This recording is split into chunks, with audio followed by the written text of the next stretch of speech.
Hello મિત્રો, good evening. કેમ છો બધા? મજામાં?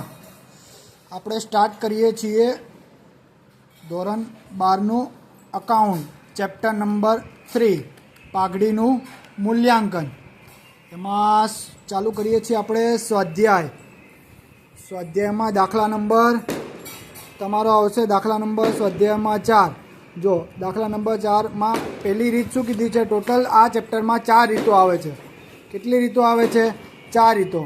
પહેલી તો કઈ રીત આવશે? સરેરાશ નફાની. બીજી ભારિત સરેરાશ નફાની. બરાબર છે. હવે આપણે પહેલી જ રીત ચાલુ કરીએ છીએ. પહેલી રીત કઈ છે? સરેરાશ નફાની. બરાબર, સરેરાશ નફાની. જો ચેપ્ટર દાખલા નંબર 4માં વાંચો. જો સ્વાધ્યાયમાં શું કહે છે? નીચે આપેલી ભાવેશ અને વિપુલ ભાગીદારી પેઢીના પાઘડીની કિંમત છેલ્લા 5 વર્ષના સરેરાશ નફાની છેલ્લા 4 વર્ષની ખરીદીના આધારે ગણવાની છે.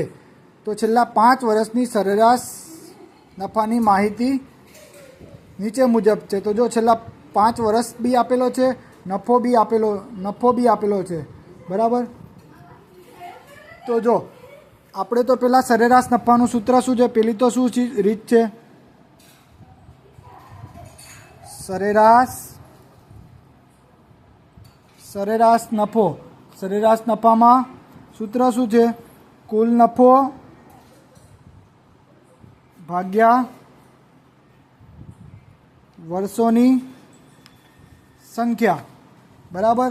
સરેરાશ નફાનું સૂત્ર શું છે? કુલ નફો ભાગ્યા વર્ષોની સંખ્યા. હવે રકમ સ્વાધ્યાયમાં જો વર્ષ આપેલું છે. વર્ષ શું આપેલું છે?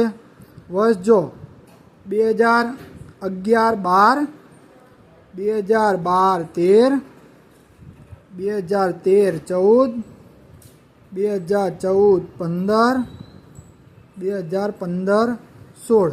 હવે નફો. બરાબર. નફોની શું છે રકમ? નફો કેટલો આપેલો છે? 2011-12માં કેટલો આપેલો છે? 1 લાખ. બરાબર. 12-13માં 1,10,000. બરાબર. પછી 13-14માં 1,80,000. બરાબર. પછી 14-15માં 2 લાખ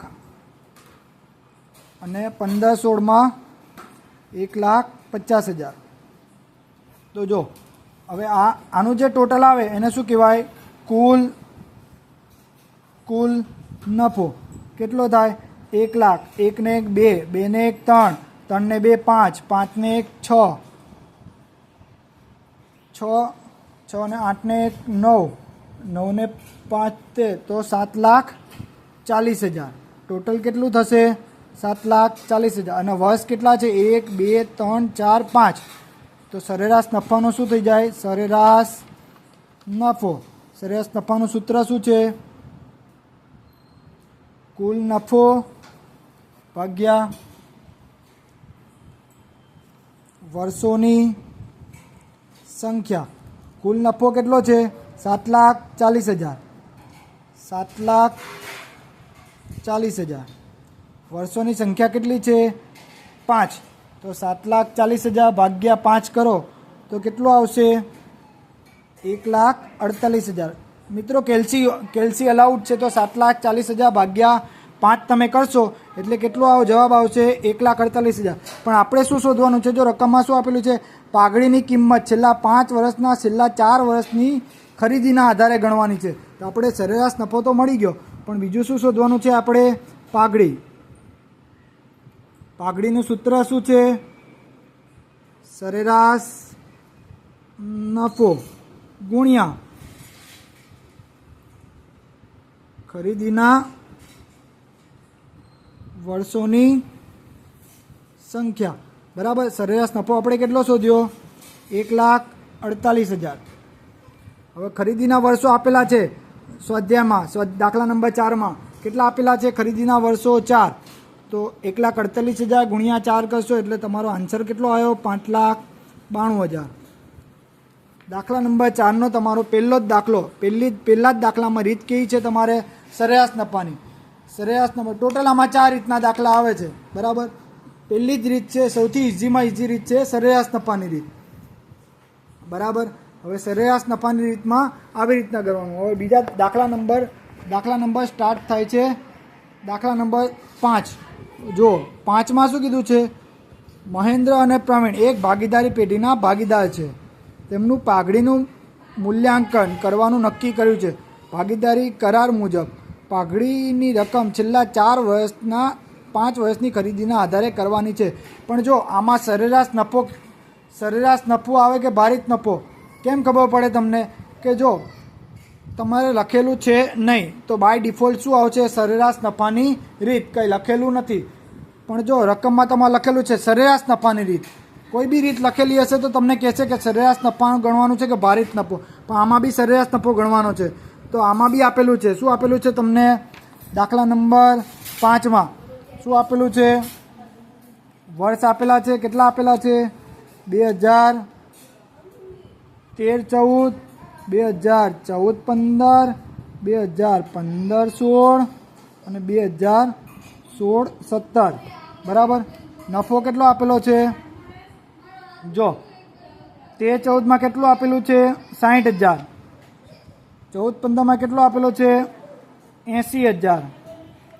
પછી 15-16માં કેટલો આપેલો છે? -20,000.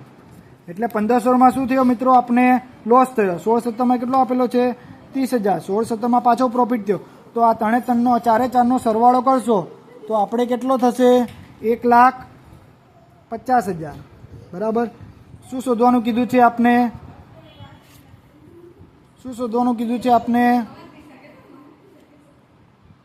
સરેરાશ નફો.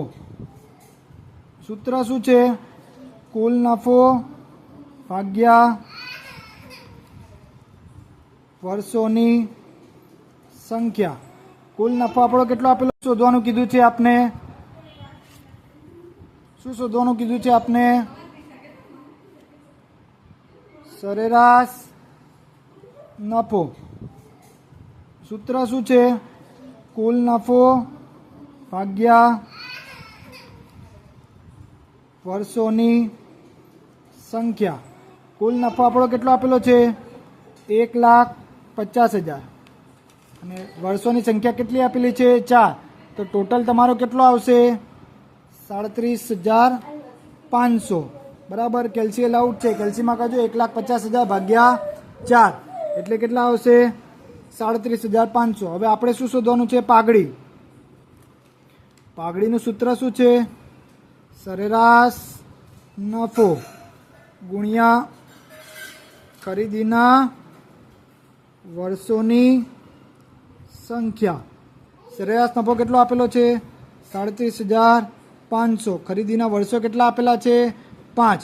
તો ટોટલ કેટલું થશે તમારે? 1,87,500, બરાબર. મિત્રો આ તમારો આન્સર આવી ગયો. સૌથી ઇઝીમાં ઇઝી રીત છે સરેરાશ નફાની રીત. હવે નેક્સ્ટ આપણે જોઈશું આગળના ચેપ્ટરમાં.